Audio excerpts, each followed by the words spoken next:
বিসমিল্লাহির রহমানির রহিম। সুপ্রিয় দর্শক শ্রোতা মণ্ডলী, আমি ডাক্তার এস.এম. আসাদুজ্জামান জুয়েল আপনাদের সবাইকে জানাচ্ছি সালাম ও শুভেচ্ছা। সুধীবৃন্দ, প্রতিদিনের আজকেও আপনাদের সামনে হাজির হয়েছি আমাদের নিয়মিত অনুষ্ঠান আজকের সংবাদপত্র দৈনিক সিলেটের ডাকের প্রধান প্রধান শিরোনাম নিয়ে। সুধী দর্শক শ্রোতা মণ্ডলী, আজ সোমবার ৪ঠা ফাল্গুন ১৪৩১ বাংলা, ১৭ই শাবান ১৪৪৬ হিজরি, ১৭ই ফেব্রুয়ারি ২০২৫। আজ দৈনিক সিলেটের ডাকের প্রধান প্রধান শিরোনামগুলোর মধ্যে রয়েছে: ডিসি সম্মেলনের উদ্বোধনী অনুষ্ঠানের প্রধান উপদেষ্টা, কারো ধমকে কাজ করবেন না, পাসপোর্ট করতে পুলিশ ভেরিফিকেশন লাগবে না।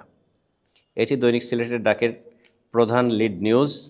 এতে বলা হয়, অন্তর্বর্তী সরকারের আমলে কারো রক্তচক্ষু বা ধমকের কারণে কোনো কাজ করার প্রয়োজন নেই বলে জানিয়েছেন প্রধান উপদেষ্টা ডক্টর মোহাম্মদ ইউনূস। নিজের মতো করে যেটা আইন, যেটা দেশের জন্য করা দরকার সেটা করতে বলেছেন প্রধান উপদেষ্টা। খবরটি পড়ার অনুরোধ রইল। অমর ২১-এর শীর্ষক খবরটির মধ্যে রয়েছে দেশের বিশিষ্ট শিক্ষাবিদ লেখক আনিসুজ্জামান তারা কবিতায় লিখেছেন, প্রতি ফাল্গুনে তারা ফিরে আসে পত্রপুষ্পের মিতালিতে, যেখানে বর্ণের সমারোহ সেখানে নয়, হৃদয়ের সঙ্গে হৃদয়ের যোগে উচ্ছ্বলিত প্রাণ প্রবাহের মোহনা যেখানে সেখানে তারা ফিরে ফিরে আসে। শিল্প সাহিত্যের এমন কোনো শাখা নেই যে ভাষা আন্দোলনকে নিয়ে লেখা হয়নি। সব ক্ষেত্রে বর্বর পাকিস্তানিদের নানা রকম চক্রান্ত ছিল। তারা পূর্ব বাংলা থেকে বাংলা ভাষাকে বিলীন করে জাতিকে ধ্বংস করার ষড়যন্ত্র চালায়, কিন্তু এই ষড়যন্ত্র বাংলার মানুষ সফল হতে দেয়নি।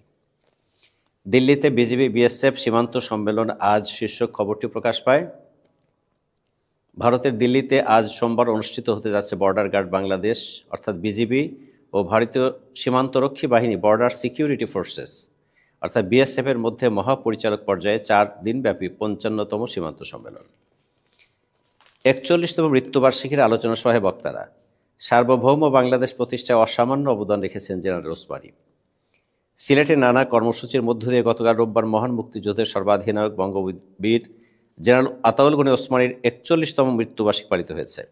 এ উপলক্ষে আয়োজিত পৃথক অনুষ্ঠানে বক্তারা বলেছেন, মহান মুক্তিযুদ্ধের প্রধান সেনাপতির দায়িত্ব পালন করে স্বাধীন সার্বভৌম বাংলাদেশ লাভে অসামান্য অবদান রেখেছেন ওসমানী। জেলা মহানগর বিএনপি ও অঙ্গ সহযোগী সংগঠনের যৌথ সভা, ষড়যন্ত্র মোকাবেলায় সবাইকে ঐক্যবদ্ধভাবে কাজ করতে হবে বলেছেন খন্দকার মুক্তাদির। বিএনপি চেয়ারপারসনের উপদেষ্টা খন্দকার আব্দুল মুক্তাদির বলেছেন, বিএনপির বিরুদ্ধে বিভিন্ন মহল প্রোপাগান্ডা ছড়াচ্ছে। দেশের ভেতরে ও বাইরে ষড়যন্ত্র শুরু হয়েছে, সবাইকে সজাগ থাকতে হবে। ষড়যন্ত্র করে বিএনপিকে দমিয়ে রাখা যাবে না, কারণ বিএনপি জনগণের দল। আমাদের জনগণের আস্থা অর্জনে কাজ করতে হবে।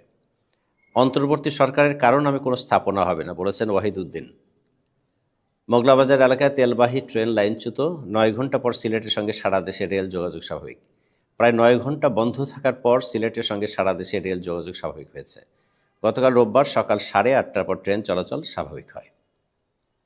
এর আগে শনিবার রাত 10:30টার দিকে দক্ষিণ সুরমার মোগলাবাজার এলাকায় তেলবাহী ট্রেনটি লাইনচ্যুত হয় রেল যোগাযোগ বন্ধ হয়ে পড়েছিল।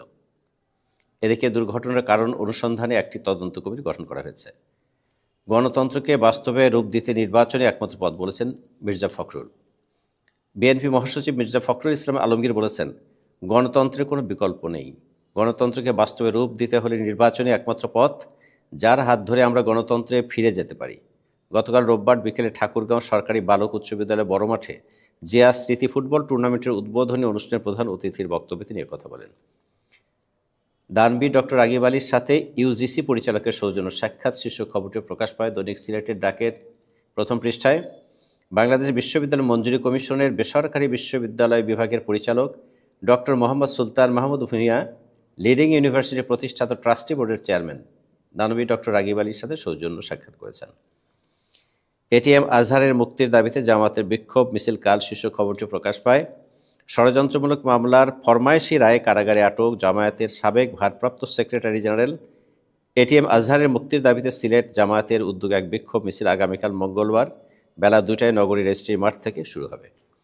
তেলের সঙ্গে অন্য পণ্য কিনতে বাধ্য করলে শাস্তি, তেলের সঙ্গে অন্য পণ্য কিনতে বাধ্য করলে শাস্তির আওতায় আনা হবে জানিয়েছেন জাতীয় ভোক্তা অধিকার সংরক্ষণ অধিদপ্তরের মহাপরিচালক মোহাম্মদ আলিম আক্তার খান।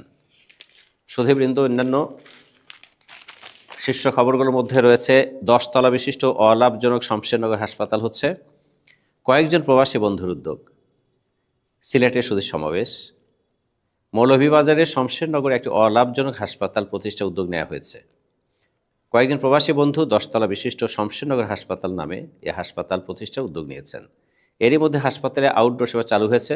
লক্ষ্য হতদরিদ্রদের সম্পূর্ণ বিনামূল্যে চিকিৎসা সেবা প্রদান। পাশাপাশি নিম্ন মধ্যবিত্তরা পাবেন হ্রাসকৃত মূল্যে, আর বিত্তবানরা প্রতিযোগী মূল্যে সেখান থেকে উন্নত চিকিৎসা সেবা নিতে পারবেন। সিলেটের পলাতক পুলিশ কর্মকর্তা গ্রেপ্তারে 72 ঘন্টা আলটিমেটাম।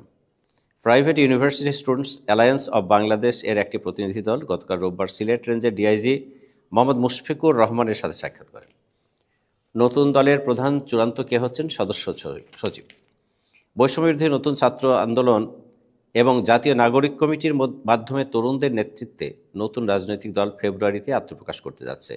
এই দলের নেতৃত্বে থাকবেন অন্তর্বর্তীকালীন সরকারের উপদেষ্টা নাহিদ ইসলাম। দলের আহ্বায়ক হিসেবে তিনি দায়িত্ব পালন করবেন বলে ইতিমধ্যে নিশ্চিত হয়ে গেছে। তবে সদস্য সচিব কে হবেন তা নিয়ে চলছে বিতর্ক। জানা গেছে 21শে ফেব্রুয়ারির আশপাশের সময়ই কেন্দ্রীয় শহীদ মিনারে জমকালো আয়োজনের মাধ্যমে নতুন দলে আত্মপ্রকাশ করবে। তারেক রহমানের মানবিক বাংলাদেশ গড়তে সবাইকে কাজ করতে হবে বলেছেন তাহসিনা রুশদী লুনা। বিএনপির চেয়ারপারসনের উপদেষ্টা এম ইলিয়াস আলীর পত্নী তাহসিনা রুশদী লুনা বলেছেন, ফ্যাসিস্ট হাসিনা সরকারের আমলে উন্নয়নের নামে দেশের টাকা বিদেশে পাচার হয়েছে।